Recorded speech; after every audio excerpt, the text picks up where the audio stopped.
দুপুরের উত্তপ্ত গরমের মধ্যে পেঁপে মাখানোর যে একটা মজা, এটা যারা না খাইছেন তারা এর স্বাদ বুঝবেন না। যদি খাওয়ার জন্য কোনো ইচ্ছা জাগে তাহলে চলে আসেন।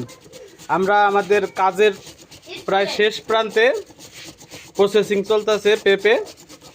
আর এই যে রয়েছে কতগুলো, আর এর সাথে কি আছে সেটা দেখলে হয়তো জিহ্বায় জল এসে যাবে। রয়েছে এই যে তেঁতুল, শুকনো মরিচ, বিট লবণ, পেঁপে, আর পেঁপে প্রসেসিং চলতেছে কুচি কুচি করে। যারা এই কাজটা করতেছে তাদেরকে আমি অসংখ্য ধন্যবাদ দিই, কারণ তাদের পরিশ্রম ছাড়া এটা কখনোই সম্ভব না। এরকম একটা আড্ডায় আমি খুবই খুশি, ধন্যবাদ। আর যদি কেউ খাইতে চান চলে আসেন আমাদের এই পেঁপে ভর্তার ছোট্ট আড্ডায়।